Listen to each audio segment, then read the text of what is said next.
از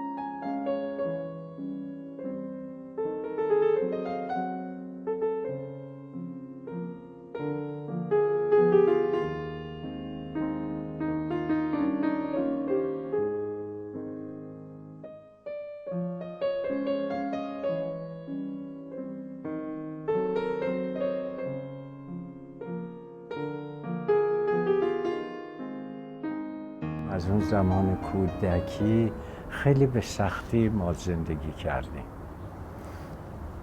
ما جنوب شهر زندگی میکردیم. پدر که نداشتیم، مادرم بود، برادرم بود. ما نمیدونیم چی شکلی بزرگ شدیم. با کمبودها و کمبود غذا که اون موقع بود، انقدر کمبود غذا بود. زمان جنگ دوم جهانی یادمه، من اون موقع راه افتاده بودم. بعد زندگی خیلی سخت بود. گاهی اوقات تو خیابون شاپور یادمه بعضی از حاجی بازاریا با یه کامیون می آوردن، یه دیگه دمپختک توش بود، به ماها می دادن. می دویدیم که یه پیاله گیر بیاریم، یه ذره دمپختک بگیریم. اینا خیلی سخت به من میگذشتن و تو ذهنم هست.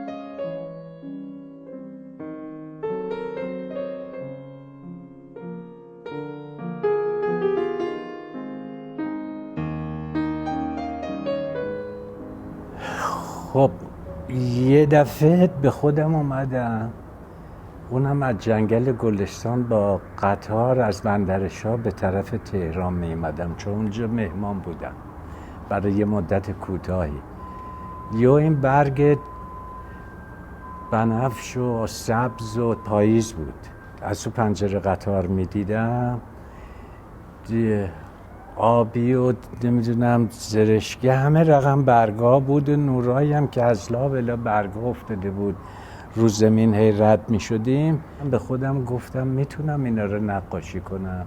اون موقع اصلا فکرم به نقاشی نبود.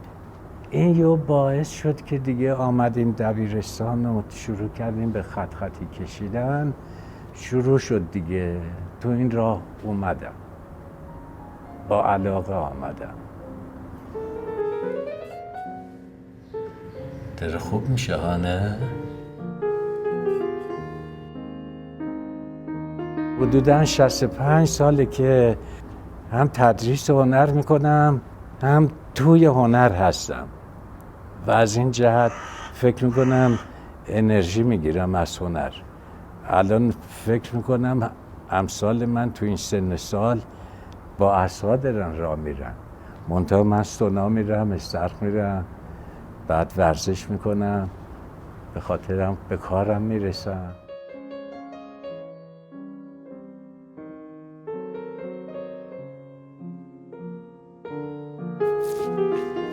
اولین تجربه موفقیت من بینال دوم بود. خود فرهنگ و هنر تشکیل داده بود. بعد خدا رحمت کنه آقای شعبق هم به حساب این بینال چیدمانش کرده بود. بعد داورای خوبم از ایتالیا و فرانسه آورده بودن که اساتید بزرگی بودن. بعد کسایی که شرکت کرده بودن خود سهراب سپهری بود و چنگیز شعبق بود و خیلی ها بودن، زنده رودی بود و پیلارام، خدا رحمتشون کنه. بعد ما هم بودیم و بعد از یه هفته بعد بینال تموم شد، یا گفتن شما بانگیز چیز شدین، برنده مدال زرین شدین. این خیلی برای من تاثیرگذار بود که ادامه دادم. فکر می‌کردم دیگه همه بینالا برنده میشن اما خب یکی دوتاش هم شده بودم. هنوز اون رفتیم مدال بگیریم، گفتیم مدال کی میدین بهمون؟ بعد گفتن دادیم ایتالیا بسازن، هنوز تو راه نساختن.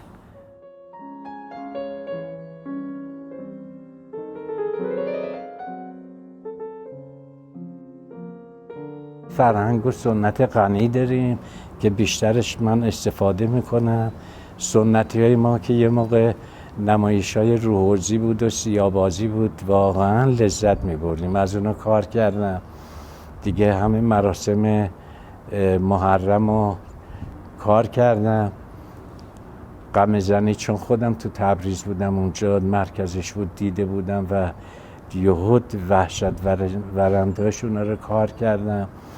چون یهو قمر میزد، یهو لباس سفید خون آلود میشد، یهو میافتادن.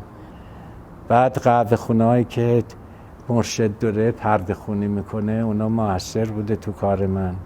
ضمناً این کار رو که میکردم هیچ امیدی هم نداشتم کسی میخواد نمیخواد، کار میکردم. فقط دوست داشتم که این صحنه رو، این نقال که تو قهوه خونه وایساده آدم ها نگاش میکنن، میتونم به وجود بیارم که میآوردم.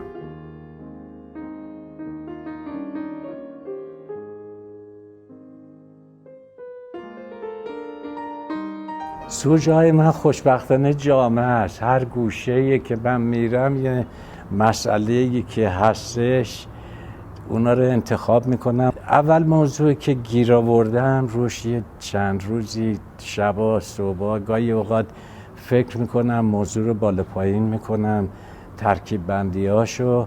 بعد موقعی که میام روی همین لینولئوم دیگه خود به خود بدون که طرح جداگونه بزنم کار میکنم.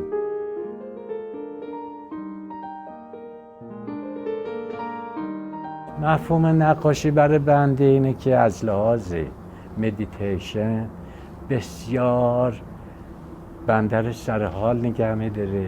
فکرم توی هنرهای زیباست، فکرم به جاهای سیاست و این و اون و اینا نیستش، فقط تو کار خودمه و راحتم زندگی میکنم.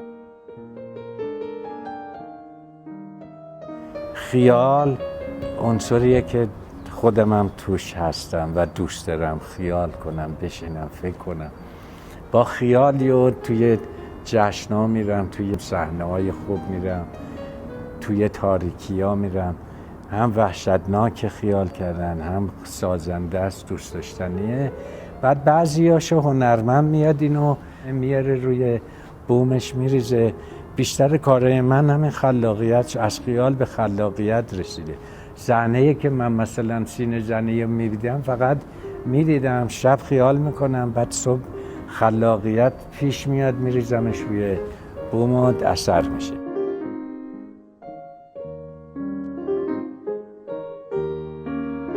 کلید خلق یه اثر خوب اینه که نقاش باید به اون موضوعی که میخواد کار بکنه آگاهی کامل داشته باشه و اونو چنان مثل آشپزی باید استاد آشپز خوبی باشه که این چاشنیاشو به جا بزنه و جا بیفته تا برای خودش اقلن مزه داشته باشه. اینه که اون اثر میمونه و موقعی که رو دیوار میره بیننده از جلوش دیگه رد نمیشه. شاید خود اثر بیننده رو نگه داره، میگه منو ببین. اولین چیزی هم که موفقیت یه تابلو خود نقاش باید بپسنده، دوست داشته باشه کارشو.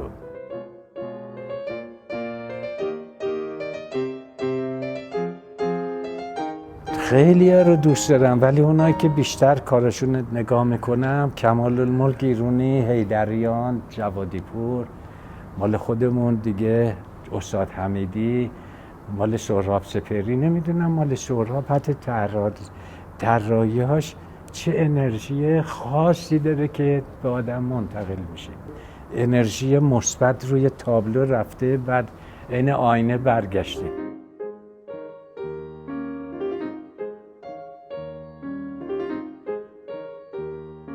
کار دست احساس، برای اینکه لرزش دست به قلم میاد میره تو تابلو، اونش ارزش داره. یه دونه طره کوچیک پیکاسو رو تو امریکا تو صندوق میزنه، درش رو قفل میکنه، خودش چکه چیز دیگه تضمینیه. چرا؟ به خاطر اینکه احساس اون پیکاسو توشه، اسپانیا توشه.